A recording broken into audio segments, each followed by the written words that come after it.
llamo Carlos. Tengo 71 años y un viejo silencio me acompaña. Dime algo. ¿Alguna vez te han tratado como si hubieras fallecido? Como si, después de todo lo que ha hecho, su presencia se hubiera vuelto incómoda, como un cuadro antiguo que nadie tiene el valor de tirar, pero que tampoco es apto para colgar en la pared. Es curioso cómo a veces nos sentimos antes incluso de escucharlo. Supe que algo era diferente ese diciembre. La forma en que mi hijo me hablaba había cambiado. Las decisiones se tomaron sin consultarme. Y por primera vez, la cena de Navidad no sería en mi casa de Tlaquepaque. Daniel dijo que era por el espacio, pero en el fondo, sabía que no era solo eso. Quizá estés aquí intentando entender cómo alguien que lo ha dado todo por una familia puede acabar siendo tratado como una carga. Y lo entiendo, porque eso también se me pasó por la cabeza. Y la respuesta no es sencillo, pero en este video te lo voy a contar. Porque aquella noche de Navidad, mi hijo dijo que ya no formaba parte de la familia, pero lo que no sabía era solo el principio.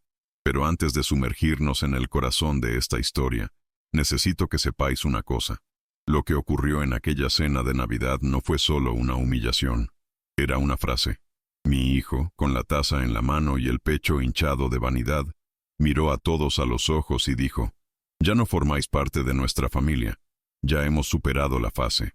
Como si fuera un mueble antiguo, uno de esos que cambiamos por algo más moderno. En ese momento, el tiempo se detuvo, pero no lo hice. Simplemente extendí la mano y le di un maletín. ¿Y qué había ahí dentro? Era más que papel. Fue una respuesta sin gritar.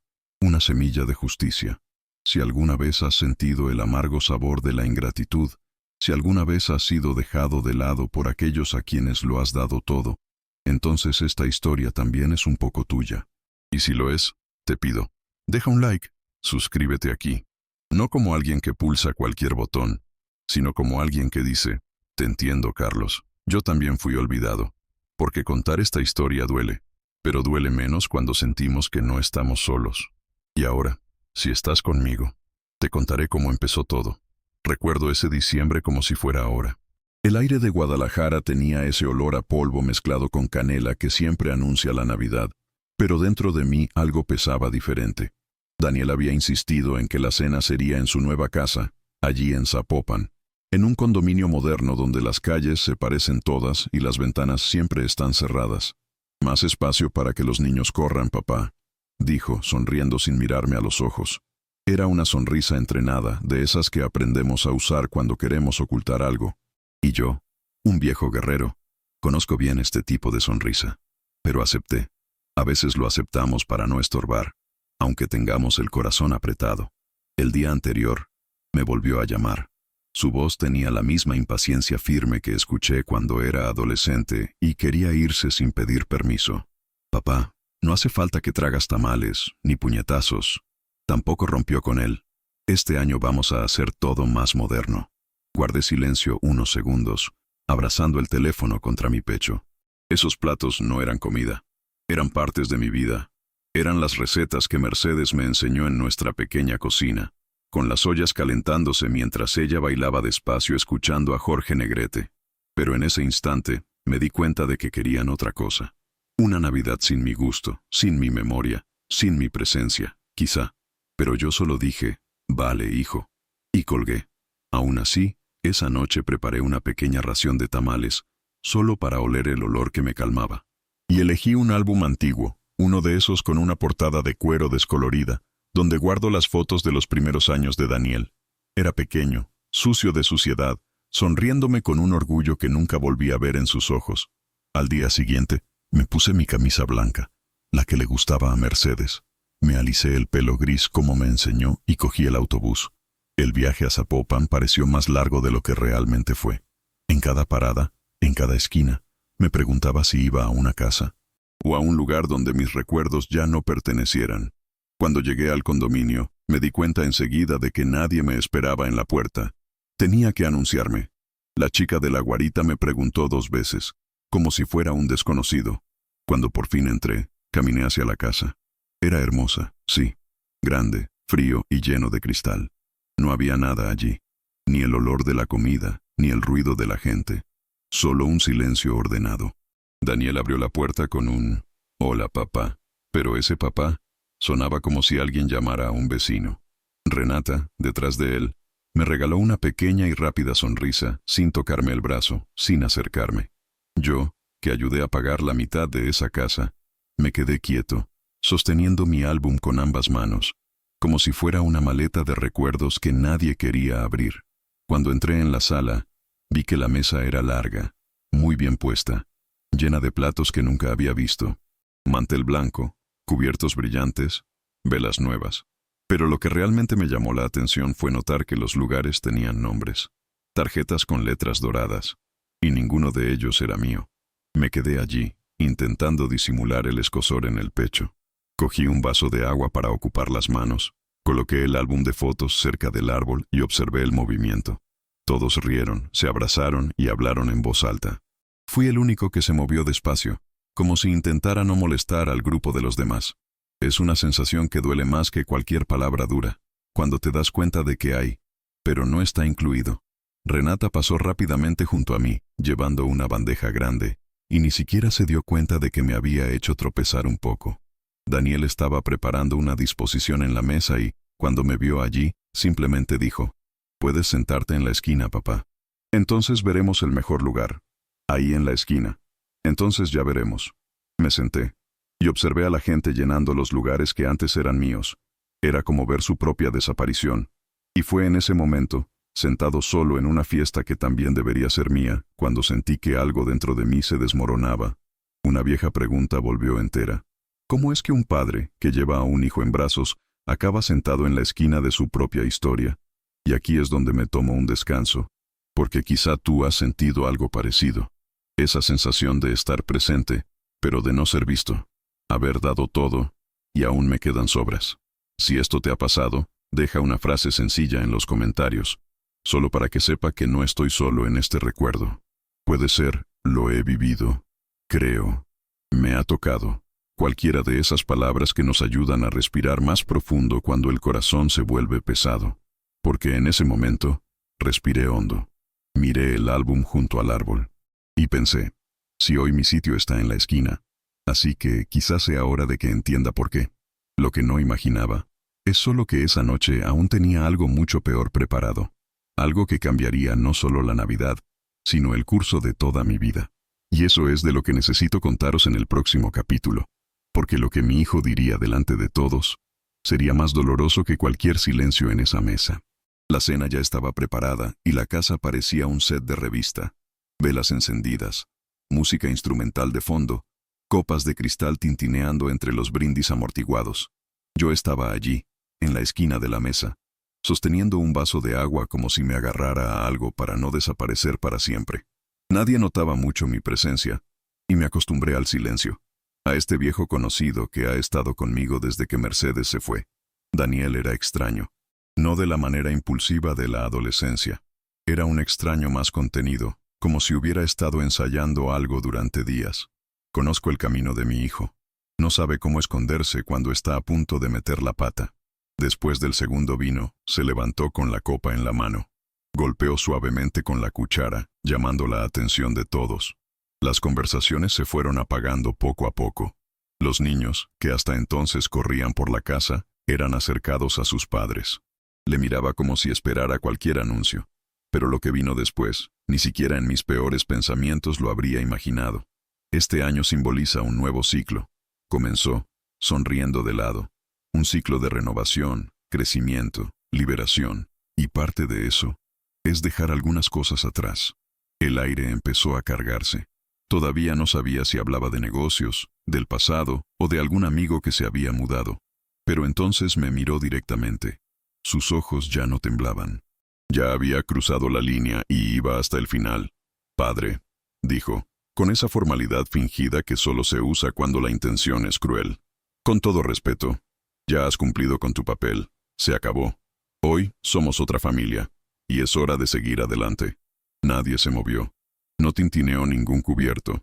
El silencio era tan denso que casi se podía oír el latido del corazón en mi pecho. Renata, al otro lado de la mesa, sonrió. Una sonrisa discreta, pero llena de victoria. Ella lo sabía. Quizá fue idea suya, o quizá simplemente era demasiado débil para resistirse al plan. Sentí cómo la sangre se retiraba de mi rostro, pero no alcé la voz. No monté un escándalo. Simplemente respiré hondo. Abrí el maletín con calma. Saqué un sobre marrón y se lo entregué. Para ti. Un regalo, dijo. La recogió sin mirar, como si recogiera la servilleta del suelo. Ni siquiera se abrió. La dejó sobre la mesa, junto al salero. Renata alzó la taza. Al futuro, dijo, como si fuera la dueña de la habitación. Me levanté. Mi silla raspó el suelo con un sonido seco. Nadie intentó detenerme. Nadie se levantó conmigo. Caminé por el pasillo y entré sin decir nada más. Me quedé fuera unos segundos, escuchando cómo las voces volvían a empezar, como si mi salida fuera solo un descanso en el espectáculo. Y en ese momento, me di cuenta que lo que tenía delante de mí no era una familia en celebración, sino un escenario preparado para borrarme. Pero se les olvidó una cosa. Puede que incluso haya aprobado, pero me llevé el plan de la fundación conmigo. ¿Y estaban preparados para ello? Esa misma noche tomé el autobús de vuelta a Tlaquepaque. No quería esperar al amanecer, ni a los pedidos formales de postre. El camino de vuelta parecía más oscuro de lo habitual, quizá por las luces de Navidad que parpadeaban en las ventanas de las casas, recordándome lo que ya no tenía. Miré por la ventana el reflejo de mi cara en el cristal, y ni siquiera allí me reconocía bien. El conductor, pobre, ni siquiera me miró cuando bajé en la parada. Un anciano solo el 24 de diciembre no atrae la atención de nadie. Caminé por las estrechas calles del barrio como si volviera a un lugar donde ya no hay hogar. Al pasar por la casa de los vecinos, olía el pavo asándose, las risas de los niños corriendo, el bullicio de los brindis y la música alta. Todo lo que una vez formó parte de mi vida. Pero esa noche solo me recordó lo que había perdido. Llegué a casa, abrí la puerta sin encender la luz. La casa estaba oscura, fría. La cerré con cuidado, como siempre, respetando el silencio de la casa que construí con Mercedes. En el salón, las viejas tarjetas de Navidad seguían sobre la mesa de centro, los hechos por los nietos cuando eran pequeños, con dibujos torcidos de árboles, renos y un «Te quiero, abuelo», escrito con letras temblorosas. Cogí una de ellas, pasé la mano despacio, y ahí sentí la ausencia como nunca antes. Era como tocar el recuerdo de un amor que se intercambió por conveniencia. Fui a la radio, que seguía sonando boleros a bajo volumen, apagado. La música parecía burlarse de mí. No lloré. Aprendí pronto que llorar no se resuelve cuando el corazón está seco. Simplemente me senté en el sofá y me quedé allí, en la oscuridad, repasando en mi cabeza cada palabra que escuchaba en esa mesa. Ya te has ido. La frase no se me fue.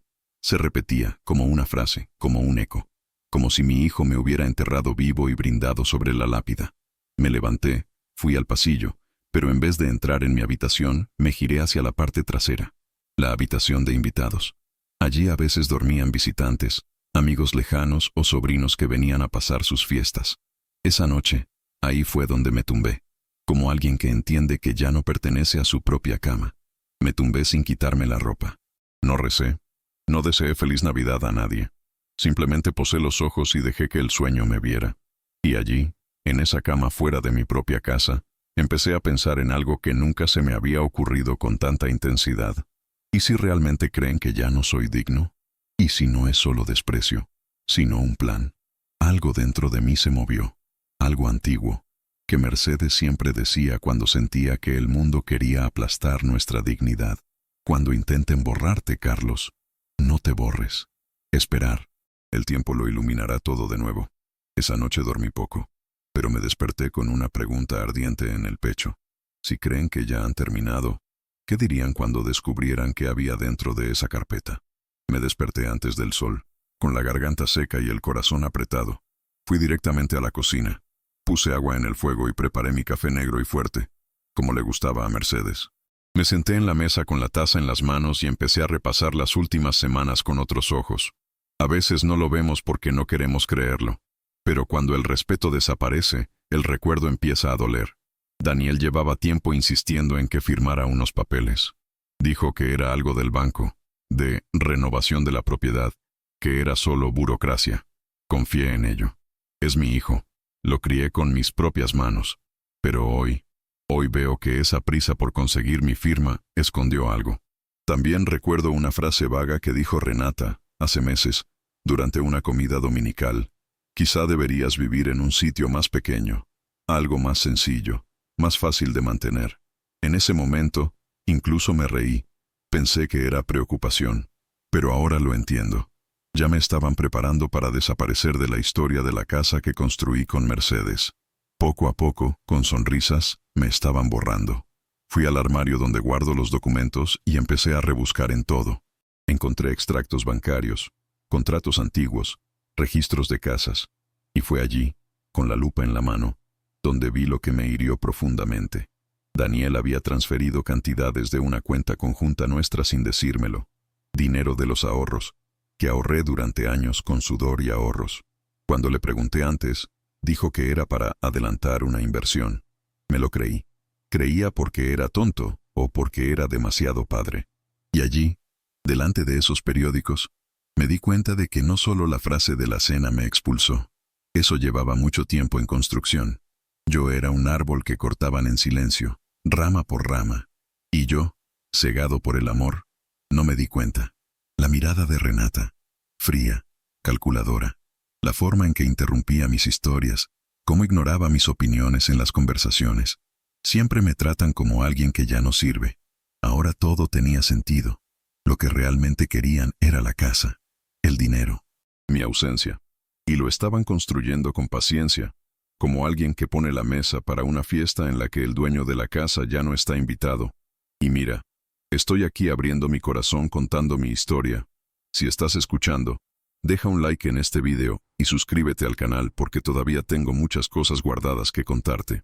Porque lo que yo viví puede estar pasando con alguien cercano a ti, y quizá esa persona ni siquiera se ha dado cuenta de que está siendo cortada de su propia historia, igual que a mí. Pero ese día, delante de los periódicos, sentí algo diferente. No era tristeza, era otra cosa, más denso, más firme. Era una sensación que Mercedes llamaba punto de inflexión. Y fue entonces cuando se me ocurrió un nombre, un viejo amigo.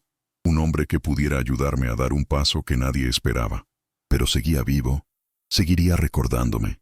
Necesitaba intentarlo, porque lo que han preparado contra mí, iba a devolverlo en silencio. Y con precisión. Pasé el día siguiente rebuscando en los cajones del salón. Cada rincón de la casa parecía querer recordarme quién era antes de ese maldito brindis. Saqué cajas del armario. Rebusqué en papeles viejos. Encontré facturas atrasadas. Recortes de periódico con mi nombre, cartas de cuando Daniel era niño y me escribía desde el colegio con una letra torcida. Entre una carpeta y otra, encontré un sobre fino, envuelto en un pañuelo de tela azul claro. Era suya, Mercedes. En el pliegue del pañuelo estaba escrito con su letra, pequeña y firme: confía en tu memoria. Ella es tu mejor justicia. Sostenía ese paño como si le cogiera la mano. Recordaba la voz calmada que usaba incluso en las peleas, la forma en que removía el arroz con una mano y se alisaba el pelo con la otra, como si supiera lo que le esperaba todo el tiempo. Mercedes supuestamente dijo: Carlos, no te quejes, actúa. Fue con ella con quien aprendí que el silencio puede ser una espada cuando se usa en el momento adecuado. Me senté en el suelo del salón, de espaldas a la estantería, y dejé que el recuerdo me guiara. Las imágenes venían de cuando hipotecamos la casa para pagar el intercambio de Daniel. ¿Recuerdas? Ella lo sugirió. Dijo que el chico tenía que ir más lejos que nosotros, y comimos arroz y huevos durante meses, vendiendo sus pasteles puerta a puerta, solo para ver volar a nuestro hijo. Yo mismo hice un turno doble en el tren. Llovía, sol, incluso fiebre oculta, solo para no retrasar ninguna entrega. ¿Y para qué? ¿Escuchar ese "ya he aprobado"? Yo, ¿quién fue el primer terreno donde pisó?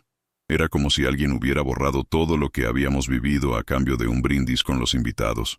Pero allí, abrazando el pañuelo, sentí que Mercedes encendía una vieja llama dentro de mí. Porque si hay algo que siempre repetía era: no permitas que te entierren vivo, Carlos.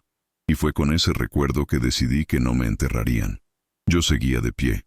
Y quizá, si rebuscara un poco más en los cajones del pasado, encontré algo que era más que memoria, algo que fuera la prueba suficiente para demostrar que, a pesar de lo que decían, yo seguía siendo dueño de mi propia historia. ¿Y sabes qué encontré poco después entre los papeles? Un nombre que no había oído en un tiempo. Y eso podría ser la clave de todo. Pero seguía recordándome a mí. Y más. ¿Estaría dispuesto a ayudarme? ¿Después de tanto tiempo? El día después de Navidad siempre ha sabido raro. Es como la resaca de las emociones. El resplandor de las luces sigue ahí, pero el calor de los abrazos ha desaparecido. Pero ese 26 de diciembre, el sabor era realmente amargo. Me desperté temprano, como siempre. Fui a barrer el jardín y calentar mi café. Me senté en la silla del porche, mirando el cielo nublado de Tlaquepaque, y pensé, van a llamar, se darán cuenta de que han cruzado el límite. Cogí el teléfono y marqué a Daniel. Llamado. 1, 2, 5 veces. Hasta que cae directamente en el buzón de voz. Esperado. Lo intenté de nuevo. Nada. Respiré hondo. Llamé a Regina, mi nieta mayor. Siempre fue la más cercana, la que venía a jugar conmigo, la que hacía preguntas sobre Mercedes, la que se reía de mis historias sobre el ferrocarril. Pero esta vez, solo la grabación decía que no podía responder. Envié un mensaje. Feliz Navidad, mi niña. Tu abuelo te echa de menos. Mensaje visto, pero no hubo respuesta. Oye, amigo mío, fue como recibir otro puñetazo. Lo he entendido. Su silencio no era descuido, era intencionado. Era como si estuvieran borrando mi número de sus vidas, como si fuera un capítulo que querían saltar. Pero lo que realmente dolió no fue el silencio del teléfono. Fue darse cuenta de que estaban ensayando un nuevo guión, uno en el que yo era el loco, lo frágil, lo innecesario. Cogí el autobús y fui a la casa de mi hermana, Lucia, que vive cerca de la plaza central. Siempre hemos sido muy unidos, incluso en peleas familiares tontas. Me recibió con una cara sospechosa, una mirada extraña. Entramos, tomamos un café, hablamos del tiempo, pero pronto soltó, de esa manera dulce y venenosa. Carlos, Daniel me llamó ayer. He dicho que estás muy confundido, que quizá necesita descansar. Reposo, hablaste de cuidarte, con ayuda profesional.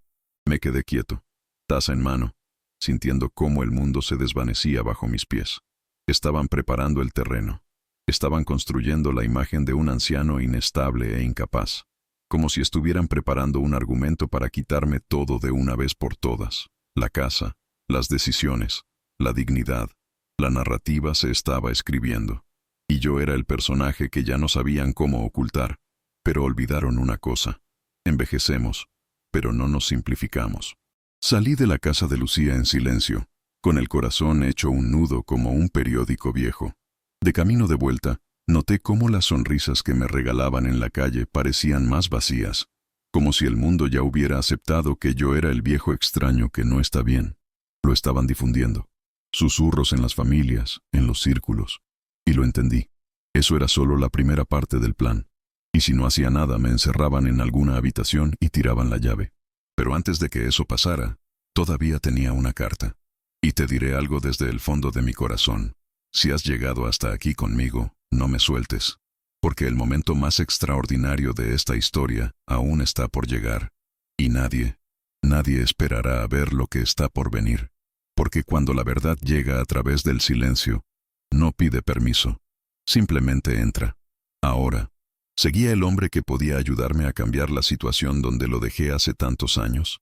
A última hora de la tarde, cuando el cielo empezaba a oscurecerse tras las torres de la iglesia de San Pedro, cogí mi gorra, mi cardigan y caminé hasta la parada del autobús. Mi destino fue el centro histórico de Guadalajara. Allí, en un rincón medio olvidado, seguía el mismo café donde, en los años 70, solía encontrarme con mi viejo amigo Ernesto. Abogado de profesión, hombre de pocas palabras, pero con una memoria tan aguda como un cuchillo de cocina. Se había retirado, pero conocía mejor que nadie los caminos torcidos y silenciosos de la justicia. Llegué y le encontré sentado como siempre con el periódico abierto y un café ya frío delante. Cuando me vio, sonrió levemente, pero no dijo nada. Me senté, pedí también un café y esperé.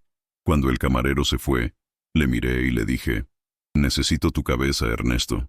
Pero aún más por su silencio. Dobló el periódico, se quitó las gafas y simplemente dijo, «Habla, Carlos». Y lo hice, sin exageraciones, sin lágrimas. Te hablé del regalo, le hablé de la carpeta, le hablé de los silencios por teléfono, del intento de pintarme como una loca, de la frase, «Ya has aprobado». Escuchaba todo como si escuchara una vieja historia, pero al final solo preguntaba, ¿quieres justicia o quieres ira? Respiré hondo y dije lo que me quedaba atascado. Quiero silencio, pero con consecuencias. Ernesto sonrió de lado. Abrió un pequeño cuaderno de cuero, del tipo que siempre llevaba en el bolsillo, y empezó a escribir despacio. Conozco a un notario público en Tonalá, fidedigno. Podemos empezar por ahí. Va a llevar tiempo, pero si se hace bien, nadie se da cuenta hasta que es demasiado tarde. Simplemente asentí. No había prisa. Necesita precisión. Me hizo preguntas sobre las facturas, la vivienda, los papeles que firmé sin saberlo. Lo escribió todo con calma. Al final, me entregó una nota con 3 nombres y una recomendación. Vas a fingir que no ha pasado nada. ¿Eso es? El resto, déjamelo a mí. Salí de ese café con una brisa nueva en la cara. No era alivio, era otra cosa. Una idea. Era como si, por primera vez en semanas, el suelo volviera a estar bajo mis pies. En el autobús de vuelta, mirando por la ventana las luces de la ciudad que se encendían lentamente, pensé en Mercedes. Le habría gustado volver a ver a Ernesto. Siempre decía que él era el único amigo verdadero que tenía. Y allí, en ese banco desgastado del colectivo, con el billete en el bolsillo y el pasado a la espalda, sentí que quizá, solo quizá, tenía algo que no esperaban: tiempo y memoria. Y mira, si alguna vez has pasado por el dolor de ser desacreditado por quien creaste, por quien amaste, entonces entiendes este momento. Y si lo entiendes, comenta abajo para que sepa que estás conmigo. Puedes escribir, sé cómo es, o te entiendo. Porque esta parte de la vida no deberíamos enfrentarla solos. Ahora, el siguiente paso no dependía solo de mí. Necesitaba averiguar si Daniel había ido más allá de lo que imaginaba. ¿Ya había manipulado la escritura de la casa?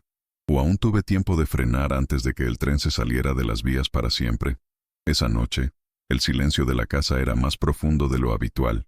Ni las grietas de la madera, ni los perros del barrio, ni la radio olvidada con boleros viejos. Nada. Solo yo, la mesa del salón y una carpeta llena de recuerdos en forma de papel. Abrí despacio, como alguien que abre una herida que no ha cicatrizado. Dentro estaban los recibos antiguos, las cuentas conjuntas que antes representaban la confianza. Empecé a extenderlo todo sobre la mesa, hoja por hoja, como si intentara montar un rompecabezas de su propio pasado. Cogí una hoja de cuaderno y escribí arriba, línea temporal. Y yo estaba organizando, fecha por fecha, el año en que pusimos el nombre de Daniel como segundo titular de la cuenta, el mes en el que transferimos parte de los ahorros para ayudar con la entrada de su casa, los recibos de depósito que hice para los estudios de los nietos, y junto a cada papel, un agujero, un espacio que hoy solo servía para hacer daño. Empecé a grabar algunos detalles de mi memoria, mensajes que enviaba pidiendo cantidades, alegando emergencias, impresiones que tomé más por costumbre que por desconfianza. También había cartas antiguas de Mercedes, algunas notas que ella misma dejó sobre los gastos del intercambio, y una nota antigua que guardó. Guardar es cuidar de ella otra vez. Mientras escribía, sentí que se me apretaba el pecho. Un dolor que subía lentamente, como una ola cálida, pero que masaba al llegar a la garganta. Era ella, Mercedes, en mi memoria, sentada al borde de la cama, peinándole con calma, diciéndome que todo iría bien. Creía mucho en la gente. Tenía una fe en el corazón de los demás que envidiaba. Pero quizá ella también lloraría si estuviera aquí. Miré a mi alrededor y vi el vacío, la ausencia de los nietos corriendo por la casa, Daniel pidiéndome consejo, Renata preguntando si quería té. Todo eso se fue al diablo, un vapor invisible de desprecio. La verdad es que el fondo del pozo no estaba perdiendo dinero, ni siquiera la casa.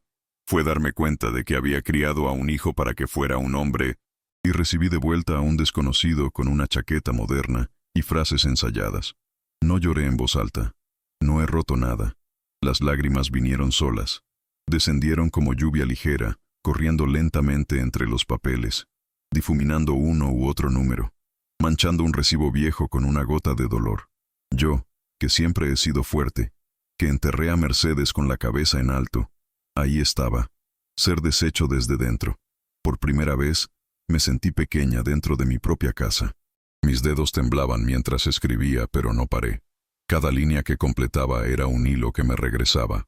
Un rescate de la dignidad que intentaron arrebatar con frases hermosas, porque detrás de cada modernidad estaban arrancando raíces. Y lo peor, sin mirar atrás. Fue allí, en ese buceo solitario, donde decidí grabarlo todo. Calma, con paciencia, como lo haría Mercedes.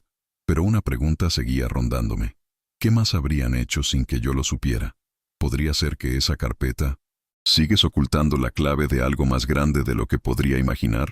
A la mañana siguiente, no necesitaba despertador. Mi cuerpo se despertó solo, como si supiera que ese día no era algo ordinario. Preparé mi café con calma, me puse mi mejor camisa, la azul claro con olor a madera vieja, y fui al registro civil de Guadalajara que Ernesto había indicado. El aire era fresco y había algo diferente en mi paso. Por primera vez en mucho tiempo no me sentí viejo. Me sentí necesitada, útil, con algo importante en sus manos. Entré en el edificio antiguo con los papeles bajo el brazo y una nota en el bolsillo con el nombre del notario. Cuando me contestaron, expliqué educadamente lo que necesitaba. Cancelar los permisos que permitían a Daniel operar cuentas conjuntas, quitar cualquier poder sobre mis activos y, más que eso, protegiendo lo poco que construí con Mercedes para que no me lo arrebatara de las manos con firma o manipulación. El chico me escuchó en silencio, respetuoso. Tomó nota, revisó los documentos y pidió un momento. Me quedé allí, viendo la luz de la mañana golpeando las ventanas arqueadas, recordando la frase que dijo Mercedes en un día difícil. No avises, hazlo. Y eso fue lo que hice. En menos de 3 horas, se creó un nuevo registro a mi nombre. Un fondo legal gestionado por una pequeña entidad católica de la zona. Personas sencillas y fiables que llevan décadas gestionando donaciones y herencias. Todos mis activos están ahora allí, fuera del alcance de quienes me llaman pasado, pero con una cláusula, usufructo vitalicio. Mientras yo viva, nadie la toca. Tampoco se vende, ni ocupa la situación. Y cuando me haya ido, servirá para ayudar a ancianos abandonados. Gente como yo. La casa en Tlaquepaque, el coche viejo, los ahorros ganados con esfuerzo. Todo estaba ahora fuera de las manos de Daniel y Renata. Volví a casa en autobús, con un sobresellado en el bolsillo. Me sentí en paz. Por primera vez, el dolor se convirtió en una decisión. El silencio se convirtió en un escudo. Y la vergüenza se convirtió en un motor. Me senté en el porche, mirando la calle vacía, y pensé, todavía no se lo imaginan. Y mira, si esta parte de mi vida puede convertirse en un espejo o un abrazo para alguien, ¿me ayudas a llevarla adelante?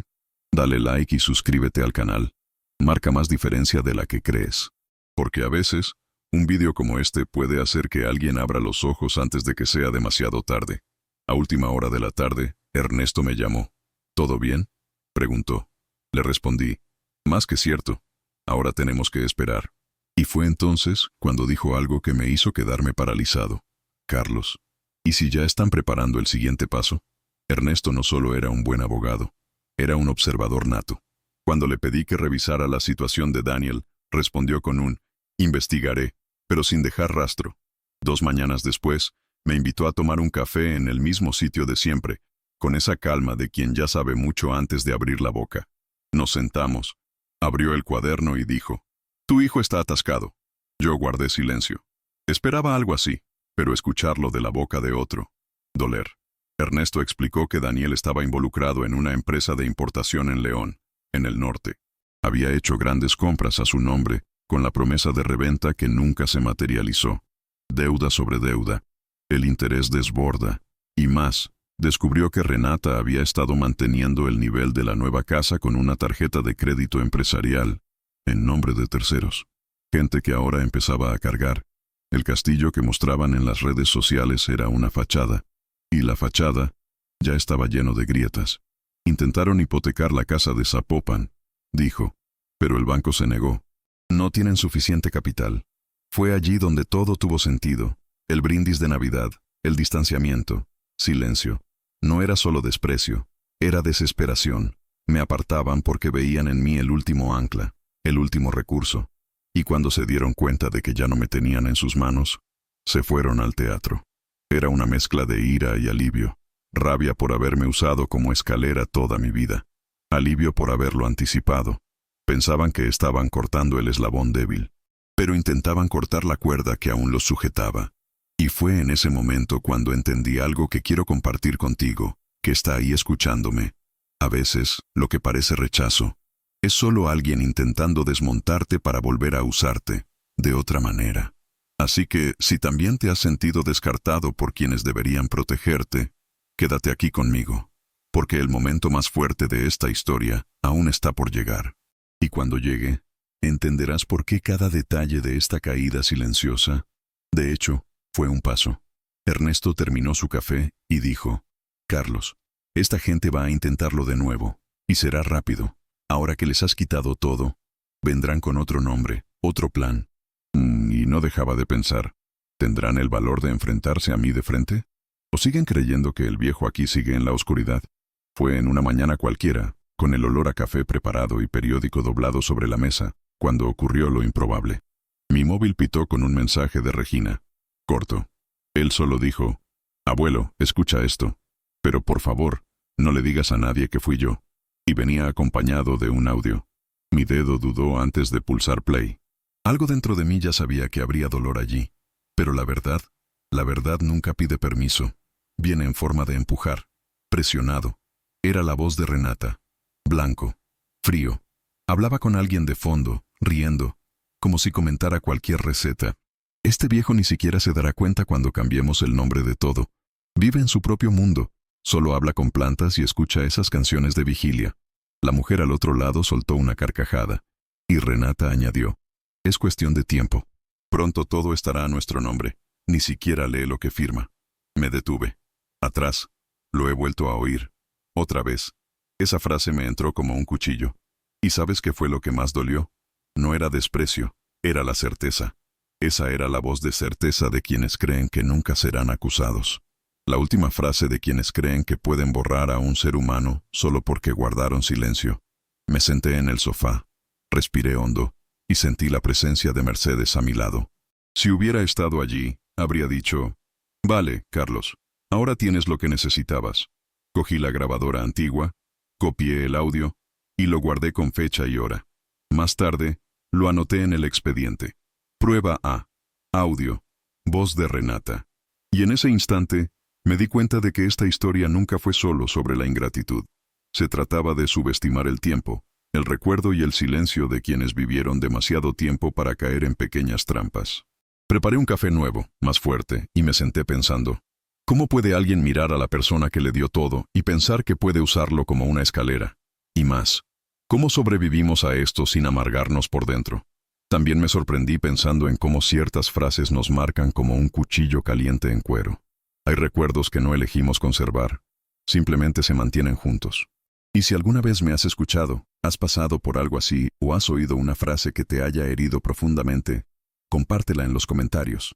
A veces, compartir un recuerdo es la única forma de quitarte un peso de encima. Apúntalo. Podría ser una frase que se te quedó grabada, o algo que nunca se te salió de la cabeza. Quién sabe, su historia ayuda a otro a entender la suya propia. Y fue ese mismo día cuando decidí. Su castillo de cristal iba a empezar a agrietarse. Porque ahora, tenía más que dolor. Había pruebas. Solo quedaba saber si Regina estaba realmente de mi parte, o si ese audio también formaba parte de otro plan.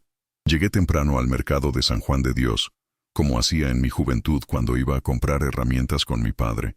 El olor a cuero, fruta cortada y tortillas en el plato se mezclaba con el ruido constante de la gente pasando, los vendedores llamando, los niños riendo. Un lugar para vivir, tan diferente del silencio que me había acompañado en los últimos días. Elegí una mesa en la cafetería junto a los puestos de artesanía. Pedí un café de olla y esperé. Daniel llegó tarde, con las manos en los bolsillos y la mirada alejada de la mía. Lo reconocí de lejos, no por la forma en que caminaba, sino por el peso que llevaba sobre los hombros. Era el peso de alguien que sabe que hizo mal, pero intenta mostrar valor. Se sentó delante de mí sin mirarme directamente y dijo: «Papá, ¿de qué va esto de hablar de la casa? No se suponía que fuéramos así». Respiré hondo. El ruido a su alrededor parecía lejano, como si todo el mercado hubiera estado en silencio solo para que yo dijera lo que necesitaba decir. «No se suponía que fuéramos así, Daniel, pero me has echado de tu cena. delante de toda la familia. Dijo que ya había aprobado, que la fase conmigo había terminado. Frunció los labios, como si sintiera vergüenza, pero intentando ocultarlo tras justificaciones. Estaba nervioso, papá. Renata presiona, tiene facturas, tiene hijos, tiene una vida moderna. No entiendes lo difícil que es. La palabra difícil salió como una piedra lanzada hacia mí. Le miré, a ese hombre que llevé tantas veces en el regazo, y le dije con calma que solo quienes han caminado mucho por la vida aprenden a usar. Lo entiendo, Daniel. Entiendo más de lo que crees. Pero la dificultad no es una licencia para la crueldad. Tragó saliva. Miró hacia un lado. Puso el pie en el suelo como hacía cuando era pequeño y le pillaron mintiendo. Papá, vamos a resolver esto sin dramas. Sabes que la casa se ha vuelto demasiado grande para ti. Solo era cuestión de firmar unos papeles, dejando todo organizado. No tenía que cambiar eso. Y fue entonces cuando me di cuenta. No había venido a pedir perdón. Ni siquiera admitió lo que hizo. Llegó a controlar los daños. Fue entonces cuando metí el sobre dentro de mi abrigo. Lo puse sobre la mesa. Parecía sospechoso. No lo hizo. Empujé despacio hasta llegar a sus manos. Ábrelo, dije. La abrió con prisa, como esperando encontrar salvación en su interior. Pero cuando bajó la mirada por las primeras líneas, sus manos temblaron. Transferencia de activos a un fondo vitalicio. Revocación de permisos. Cancelación de cuentas conjuntas. Restricción de uso de la casa. Todo allí. Fechado. Fichado. Anotado. Alzó la vista. Rojo. Intentando mezclar sorpresa con enfado, pero solo logró ponerse pálido. Papá, ¿qué es esto? Susurró, como si todo el mercado estuviera escuchando. Eso, respondí, es lo que queda después de tu brindis navideño. Pasó más páginas. Su respiración empezó a acelerarse. ¿Tú has hecho todo esto a escondidas? Lo hice en silencio, de la misma manera que intentaste quitármelo todo. Daniel cerró los ojos, como buscando una respuesta en la oscuridad. Renata. Se va a poner histérica por ello. Esbocé una leve sonrisa. No de triunfo, sino de tristeza. Vas a tener que pensar en un nuevo plan. Se inclinó hacia adelante, nervioso, apretando el sobre como si fuera un escudo. Papá, no puedes hacer eso. Nosotros estamos pasando por cosas que no entiendes. Lo entiendo, respondí. Entiendo que querías la casa. Entiendo que intentaron hipotecar la nueva y fracasaron. Entiendo que tienes deudas en León. Incluso entiendo la parte de la tarjeta a nombre de terceros. Lo que no entiendo es por qué pensaban que estaba ciego. El shock iluminó su rostro. Era la primera vez en mucho tiempo que realmente me miraba, no como padre, no como obstáculo, como alguien que aún pudiera sorprenderle. Balbuceó. Papá, ¿quién te lo ha dicho? La verdad siempre llega, Daniel. Solo hace falta que alguien escuche en el lugar adecuado. Se echó hacia atrás en la silla. Se pasó la mano por la nuca. El mercado seguía vivo a nuestro alrededor, pero allí, en esa mesa, solo había un padre y un hijo frente al abismo que ellos mismos habían cavado. Me levanté despacio. La vejez te enseña a levantarte sin prisa, porque lo único que importa no es la velocidad, sino el peso. Puse la mano sobre la mesa y dije, me alejaste de tu familia, Daniel, pero eso no me va a alejar de mí mismo. Intentó llamarme. Su voz se le quedaba fea, pero yo ya estaba dándole la espalda. Caminaba entre los puestos, oliendo el olor del pan dulce, el calor de las cocinas abiertas, la vida que seguía. Pero dentro de mí, algo me decía que no era el final. Solo fue el primer shock. Porque cuando afecta a quienes tienen el valor de guardar silencio, la respuesta suele llegar más fuerte después. Y yo sabía, Renata no iba a aceptar perder tan fácilmente. La pregunta era, ¿qué haría cuando descubriera que no le quedaba nada que sacar? A la mañana siguiente, me desperté antes de lo habitual, incluso antes de que las palomas empezaran a batir las alas en el tejado. Había un silencio diferente en el aire, no los que dolían, sino de aquel que anuncia que algo finalmente ha encontrado su lugar. Preparé un café fuerte, me puse el abrigo más gastado y fui al buzón comunitario para confirmar que la carta certificada se había enviado tal y como había indicado el abogado. Estaba ahí, sello oficial, copias certificadas, todo a tiempo. Cuando volví a casa, me senté al final de la cama y me pregunté el momento en que Daniel y Renata abrirían el sobre. Su casa, tan moderna, tan llena de objetos que compraron solo para parecerse, Probablemente era pequeña en ese momento. Casi puedo imaginar la escena. El cartero llamando por el interfono. Renata abriendo la puerta sin imaginar que su vida cambiaría en 3 segundos. Y ahí estaba el sobre. Notificación oficial de revocación de donación con cláusula de vivienda. Cuando lo leían, cada línea debía de conmover más que el brindis de Navidad. Les daba 30 días para desalojar la casa que yo, años atrás, había puesto a su nombre. Un gesto de confianza, de amor, de un padre que quiere dejar algo antes de marcharse. Recuerdo la amarga sensación cuando firmé la donación. En ese momento pensé que estaba protegiendo a mi hijo. Hoy veo que estaba entregando mis llaves a la persona equivocada. Pero la revocación estuvo ahí, respaldada por un abuso de confianza, respaldada por el audio de la propia Renata burlándose de mi nombre. Y no se quedó ahí. El siguiente documento decía: cuentas conjuntas cerradas, autorizaciones revocadas, movimientos restringidos. Fue el fin de cualquier puente financiero entre nosotros. El abogado lo calificó de ruptura formal, lo llamaba respirar, y entonces llegó el punto que, imagino, debió romper el terreno bajo sus pies. El certificado de anulación de la herencia, la casa de Tlaquepaque, el pequeño terreno en Tonalá, el fondo de jubilación, todos redirigidos a la entidad católica que Mercedes tanto respetaba, bajo una cláusula de usufructo vitalicio. En otras palabras, mientras esté vivo, nadie me toca. Y cuando me haya ido, quien lo recibe es quien nunca me ha cobrado nada. Me imagino a Daniel sosteniendo el papel con las manos temblorosas. Me imagino a Renata intentando encontrar un culpable que no sea ella misma. Pero al final de la carta, me esfuerzo por saber exactamente cómo lo lees. Escribí con mi propia letra, lenta, firme, como alguien que recupera su propia columna vertebral tras años encorvado. Estaba en el suelo, pero no seré una escalera para que nadie suba. Doblé el papel, lo firmé y dejé que el cartero hiciera el resto. Al terminar mi café esa mañana, sentí algo curioso. No era alegría, y tampoco era venganza. Era una especie de serenidad que nace cuando finalmente dejas de ser empujado y decides poner los pies en tu propio camino. La calle estaba tranquila y miré por la ventana, preguntándome qué ruido haría esa carta al otro lado del pueblo. No porque quisiera ver el motín, sino porque sabía que, a partir de ese día, tendrían que mirar sus propias decisiones sin usar mi nombre como muleta. Y, en el fondo, incluso con todo el dolor, incluso con lo que hicieron, una parte de mí seguía preguntándose: ¿me buscarán después de esto? ¿Llamarán a mi puerta? ¿O probarán la última carta antes de aceptar la derrota? Porque sentía, en lo más profundo de mi pecho, que Renata no dejaría que esta historia terminara tan fácilmente. Y la pregunta que quedó en silencio fue: ¿hasta dónde llegaría ahora que se dio cuenta de que perdió todo lo que intentó robar? Supe de esa cena por la boca de un primo lejano que aún me hablaba a escondidas. Dijo que Renata estaba convocando a todos los que realmente se preocupan para explicar lo que estaba ocurriendo, como si la verdad fuera una obra que ella pudiera dirigir. Yo estaba en silencio, escuchando, y cuando colgó, ya sabía qué hacer. Me senté en la mesa de la cocina, encendí la vieja lámpara que tenía un tono amarillento a las paredes y preparé un sobre para cada persona que estuvo en esa cena de Navidad, la misma en la que mi propio hijo levantó su copa para deshacerse de mí.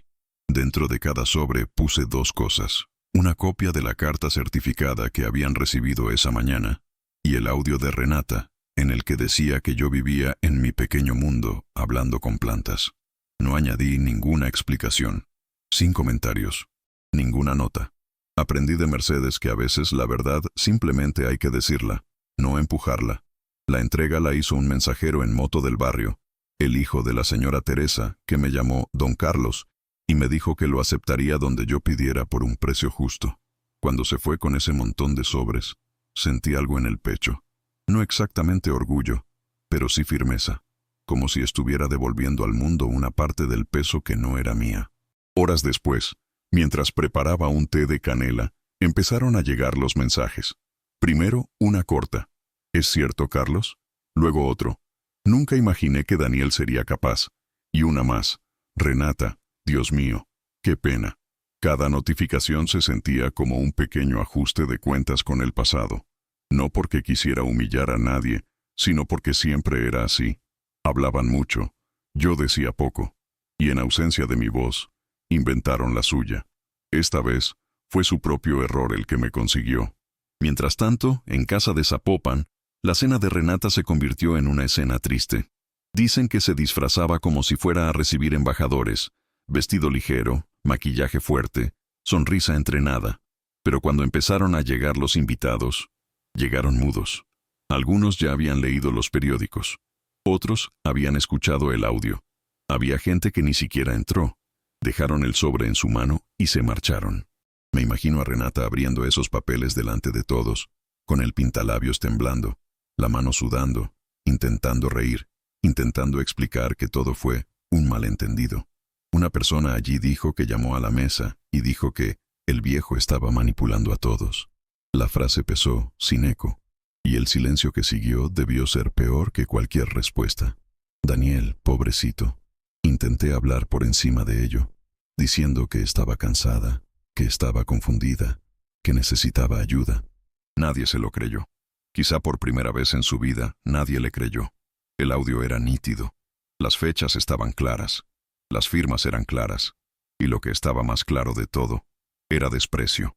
Ese desprecio que llevaba escondido en la maleta de mi pecho durante semanas, sin compartirlo con nadie. Y aquí, déjame aprovechar para decirte algo. Hay momentos en la vida en los que miramos atrás y nos damos cuenta de que fuimos demasiado callados, por miedo a herir a quienes ya no temían hacernos daño. Si una parte de mi historia puede ser un espejo, consuelo o advertencia para ti, ayúdame a llevarlo adelante. Me gusta este vídeo. Suscríbete aquí al canal. A veces, un pequeño gesto como este permite que nuestra voz llegue a lugares que el corazón no podría alcanzar por sí solo. En la cena, dicen que Renata lloró, pero no uno de esos llantos sinceros. Era el grito de quienes vieron el castillo que construyeron con apariencia y las mentiras empezar a derrumbarse ante todos. Daniel intentó cogerle la mano, pero ella tiró. Luego intentó hablar conmigo por teléfono, pero le dejé jugar. No por venganza, sino porque en ese momento, nada de lo que dijera cambiaría la verdad que ya se había revelado. Y así fue como cayó su máscara. No con gritos, no con escándalos, solo con luz. Luz sobre lo que hicieron en la oscuridad. Terminé mi té mirando por la ventana, sintiendo una mezcla de cansancio y paz. Pero en el fondo, muy en el fondo, sabía que esta historia aún tenía un capítulo importante por suceder. Porque cuando alguien pierde todo lo que intentó quitar, normalmente prueba la última carta. La única pregunta que seguía resonando en mí esa noche era, ¿qué haría Renata? Ahora que no me queda nada que perder. Aquella mañana de domingo tenía el olor que solo Tlaquepaque conoce. Pan dulce recién horneado, campanas de iglesia resonando por las estrechas calles y el tímido sol entrando por las ventanas de las casas antiguas. Me desperté más ligero que en los días anteriores. Quizá era cansancio, quizá era simplemente el cuerpo entendiendo que, por primera vez en mucho tiempo, caminaba sin que me cargaran con un peso innecesario a la espalda. Me puse mi camiseta más sencilla, la que le gustaba a Mercedes porque decía que parecía un hombre de fe con ella, y caminé despacio por la calle principal hasta la iglesia de San Pedro. En cada esquina vi una cara conocida, vecinos, antiguos compañeros, personas que me saludaban con ese breve gesto de alguien que respeta, pero no invade. Entré en la iglesia y me senté en mi banco habitual, el de la derecha, cerca de la imagen de San Judas. Respiré hondo. Era como si Dios hubiera dejado allí parte del silencio que tanto necesitaba. La misa comenzó en silencio, con el coro cantando las mañanitas para la santa del día. Pero al mirar a mi alrededor, noté algo diferente. La gente me miraba, no con lástima, sin ninguna duda, pero con un tipo de bienvenida a la que no estaba acostumbrada. Al fondo de la iglesia, vi una figura que me hizo apartar la mirada. Renata, sentado en la última fila, gafas de sol y el pelo recogido a toda prisa. ¿Quién lo hubiera pensado? Esa mujer que siempre llegaba tarde, hablando alto, cruzándose con todos, ahora parecía una sombra. Bajaba la cabeza cada vez que alguien la reconocía. No sabía dónde poner las manos. Parecía más pequeño, inquieto, roto. Daniel no estaba allí. Y yo, por mucho que tuviera todas las razones del mundo para sentir ira o indiferencia, sentía solo una cosa: lástima. Siento a quienes creen que suben escaleras que destruyen, pero olviden que, algún día, tienen que bajar. La masa continuó, pero mi cabeza estaba en otra esquina, en Mercedes. ¿Qué diría ella viendo todo eso? Y fue justo ahí, en medio de este pensamiento, cuando me encontré murmurando una frase que necesito decirte. Hay momentos en la vida en los que Dios demuestra que no tiene sentido correr tras la dignidad, porque vuelve solo cuando dejamos de entregarlo. Si sigues conmigo, escuchando esta historia, debes saber que lo que viene ahora es uno de los momentos más memorables de toda mi vida. Y creo que entenderás por qué. Cuando terminó la misa, el padre Ernesto, un sabio, uno de los que hablan poco y ven mucho, se acercó a mí con pasos lentos. Me levanté por respeto, pero no tenía ni idea de lo que iba a pasar. Me dio un toque en el hombro, me miró con una mirada firme y dijo: «Carlos, ven aquí». Obedecí. Toda la comunidad guardó silencio. Las campanas de fuera se detuvieron. Incluso los niños guardaban silencio, como si algo importante estuviera ocurriendo. Y efectivamente ocurría. El sacerdote me llevó hasta la parte delantera del altar. Sentí que me sudaban las manos. No me gusta el foco de atención. Nunca me ha gustado, pero no había forma de volver atrás. El sacerdote entonces se volvió hacia todos y dijo con voz fuerte y clara, que resonó por toda la nave de la iglesia: «Niños, hoy necesito decir algo. La justicia de Dios llega en tiempo del hombre, pero siempre viene acompañada del silencio de los justos». Esas palabras entraron en mi pecho como un viento cálido. No se trataba de acusar, no se trataba de exponer a nadie. Se trataba de reconocer que alguien había intentado arrancarme de su propia historia, y que Dios de alguna manera me había devuelto al lugar correcto. La gente empezó a aplaudir. No eran manos ruidosas ni festivas aplaudiendo. Fueron aplausos sinceros, de esos que quitan el polvo de nuestros nombres. Algunas personas se levantaron, otros hicieron la señal de la cruz. Me quedé allí, intentando contener la emoción. Detrás, en la última fila, Renata bajó aún más la cara. Parecía querer desaparecer dentro de sí misma. Lo que le dolía no eran los papeles, ni la carta, ni el audio. Era la mirada de la comunidad, el peso de la verdad cuando aparece sin que tengamos que presionar. Vi una lágrima correr por su mejilla, rápida, como si intentara ocultar que el mundo se había derrumbado. Pero lo que me sorprendió fue otra cosa.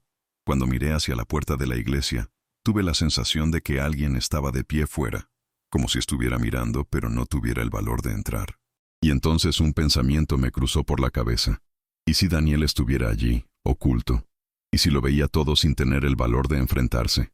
La duda estaba sembrada en mí, ardiendo como brasas, porque algo me decía que su siguiente paso no sería una disculpa. Quizás fue un ataque final, y sentí que lo que estaba por venir sería la parte más peligrosa de toda esta historia. Cuando salí de la iglesia ese domingo, sentí que el mundo había cambiado un poco de lugar. No porque hubiera ganado alguna guerra, sino porque, por primera vez en muchos años, caminaba con la espalda recta, sin cargar a nadie a la espalda. Volví a casa despacio, saludando a quienes se cruzaban en mi camino, y al pasar por la plaza principal de Tlaquepaque, vi a dos caballeros comentando en voz baja: «Esa pareja de Zapopan que engañó a su propio padre». Ni siquiera tuve que preguntar quién era. Las noticias corrieron como un viento cálido antes de la lluvia. Al día siguiente, la primera caída llegó rápido. Daniel me envió un mensaje corto, sin coma, sin nombre. Me despidieron. No respondí. Aprendí por otros medios lo que realmente ocurrió. Su socio, ese tipo que trabaja con mercancías importadas en León, descubrió que Daniel había presentado documentos dudosos, algunos firmados tras la revocación de los permisos que retiré. También le llegaron rumores sobre el audio de Renata y el escándalo en la cena. El socio no esperó explicación. Llamó a Daniel a la sala y le dijo que no podía haber gente así en el equipo. Era simple y cruel. Salió de la empresa con una caja en las manos, como en una escena de telenovela, pero ahora era la vida real. La segunda caída fue la de Renata.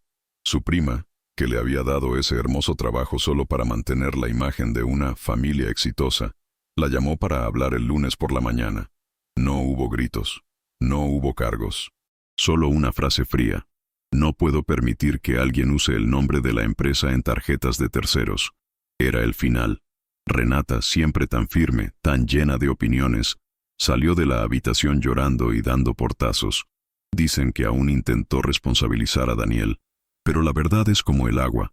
Siempre encuentra una grieta para pasar. Sin trabajo, sin reputación, sin hogar, los dos estaban a la deriva. Ya no podían permitirse el costoso condominio de Zapopan, ni conservar los lujos que lucían en las fotos. Las amistades desaparecieron de la noche a la mañana. Las invitaciones han cesado. Las cenas elegantes, los viajes inventados, las copas alzadas para aparecer, todo se convirtió en polvo. Acabaron alquilando una casita pequeña y estrecha en Tonalá, en una calle de tierra, donde nadie los conocía ni quería encontrarse. Los muebles caros se vendieron. El gran vagón fue devuelto al banco. El brillo que les gustaba mostrar en las redes sociales se apagó sin previo aviso, y mientras todo se desmoronaba de su lado, yo me quedé callado. No porque fuera débil, sino porque el silencio a veces es la única respuesta que el mundo entiende. Y la verdad, esa ya había hecho el trabajo más pesado. No tuve que mover ni un dedo. No tuve que alzar la voz. Era como si la vida hubiera puesto todo en su lugar, uno a uno, sin prisa, pero sin fallar. Y sin embargo, mientras preparaba mi café esa noche y miraba por la ventana la calle tranquila, una pregunta seguía surgiendo en mi cabeza. ¿Podría ser que este otoño, de verdad era el final? ¿O aún existía el último ajuste de cuentas antes de que la historia finalmente se quedara en silencio? La decisión de vender la casa de Tlaquepaque no nació de la ira ni de la prisa. Nació de un entendimiento silencioso de que ciertos muros contienen más de lo que podemos soportar. La casa se había vuelto demasiado grande para mí, no en tamaño, sino en recuerdos. Entré esa misma noche como si estuviera entrando en un templo. Toqué las paredes despacio, pasando la mano por cada marca que dejó el tiempo, cada parche que Mercedes insistió en que no pospusiera, cada arañazo en la bicicleta de Daniel cuando era niño y dijo que nunca me dejaría en paz. Abrí las ventanas una a una, dejando entrar el aire fresco, como si toda la casa hubiera estado conteniendo la respiración durante años. Separé los muebles con calma. Las sillas de la sala, las mismas que Mercedes restauró cuando no teníamos dinero para comprar nuevas, las doné a la iglesia de Santa Cecilia. La mesa del comedor, donde celebramos cumpleaños y lamentamos las despedidas, fue para una familia del barrio que estaba empezando de nuevo. El viejo sofá, el que Daniel dormía viendo fútbol, se quedó allí hasta el último momento, como pidiendo un poco más de tiempo, pero sabía que todo tiene su ciclo. Lo que realmente me importaba encajaba en 3 cajas. La primera, con las cartas de Mercedes, casi todas escritas a mano, con esa letra apretada y hermosa, hablando de facturas, anhelo, amor común y profundo. La segunda, llena de fotografías, Daniel pequeño en el patio, Mercedes sosteniendo una tarta sencilla, yo pintando la pared con las manos sucias de pintura. Momentos que no sabía que serían tan raros. La tercera caja fue la más difícil. Mis herramientas de trabajo, gastadas, torcidas, pero cargadas de historia. Cada martillo, cada llave inglesa, cada pequeño trozo de metal, tenía un trozo de mí. Cerré las cajas despacio, como alguien que cierra capítulos que no vuelven. Luego salí al porche y me senté en la silla de madera que construí yo mismo. El sol se ponía tras los palisandros, pintando el cielo con ese tono violeta que solo Guadalajara puede tener. Miré los árboles que planté cuando nació Daniel, uno por cada año de su infancia. Eran altos, firmes, más vivos que nunca. Y allí, al ver esos árboles agitándose con el viento, sentí una especie de paz que no tiene explicación. No era victoria, no era venganza, no era alivio, era solo que paz. La paz de quienes finalmente dejaron de sujetar puertas que otros insistían en cerrar. Recordé a Mercedes, la forma en que me puso las manos en la cara cuando estaba angustiado y dijo suavemente: «Cierra la puerta con cuidado, Carlos, pero no vuelvas. Una puerta que ya no te quiere deja de ser un refugio». Y en ese momento lo entendí. La casa ya no era un refugio, era memoria. Y la memoria, por hermosa que sea, no debería convertirse en una cadena. Me quedé sentado un poco más, escuchando el sonido lejano de los vendedores ambulantes, el olor a tortillas en el comal, la vida que seguía sin prisa. Por primera vez en todo este caos, sentí que ya no tenía que luchar contra nada, ni para probar nada, ni cargar a nadie. La casa se vendió a una familia joven que me escribió una carta preciosa, diciendo que soñaban con criar hijos allí, como yo criaba a los míos. Y me gustó la idea. Me gustaba imaginar nuevas risas dentro de esas paredes. Me gustaba saber que esa casa, que soportó tantas tormentas conmigo, tendría otra oportunidad de ser la felicidad en la vida de alguien. Cuando llegó el último camión de mudanza, no lloré. Simplemente me levanté, eché un último vistazo a todo y guardé la llave en el bolsillo. Caminé despacio hacia la puerta. Cada paso tenía el peso de años, pero también la ligereza de quienes finalmente se permiten ir. Antes de cerrar la verja, miré toda la casa una vez más. Cada ladrillo, cada ventana, en cada esquina. Y sentí la presencia de Mercedes a mi lado, tan viva como la brisa que me acariciaba la cara. Susurré, gracias por todo. Y cerré la puerta con cariño, como ella enseñaba. Pero al dar el último paso, una extraña sensación cruzó mi pecho. Un presentimiento. Algo me decía que, antes de entregar esta llave definitivamente, alguien vendría a llamar aquí. Y no sabía si sería una petición de perdón o tormenta. Pero lo que venía, sentía, no sería pequeño. Cuando cerré la puerta de esa casa por última vez, sentí que algo dentro de mí también se estaba cerrando. No como una despedida amarga, sino como alguien que cierra un libro sabiendo que cada página ha cumplido su función. Me llevé las 3 cajas conmigo, sin lágrimas ni culpa. Me dirigí a Ajijic, a orillas del lago Chapala, un lugar donde el tiempo parece avanzar más despacio y donde nadie me conoce como el padre de Daniel. Aquí soy solo Carlos, el hombre que pasa temprano por la orilla del agua, que compra periódicos impresos en el kiosco de la esquina, que habla con las flores como si fueran viejos amigos. Alquilé una casa sencilla, con un balcón con vistas al lago, y poco a poco llené el espacio de paz. Monté mis herramientas en el pequeño taller del jardín, coloqué las fotos de Mercedes cerca de la ventana y dejé que el viento trajera el olor del agua al interior. Nadie aquí me pregunta por el pasado. Nadie aquí espera nada de mí salvo un buen día. Y quizá eso es lo que siempre me ha faltado. Existir sin peso, sin ser un puente hacia las ambiciones de alguien, sin ser un terreno para que nadie pise. En cuanto a Daniel y Renata, el tiempo hizo lo que tenía que hacer. Se alojaron en Tonalá, en esa casa alquilada. Sus vidas hoy en día son más sencillas, menos marcadas, más tranquilas. No sé si encontraron humildad, pero encontraron un límite.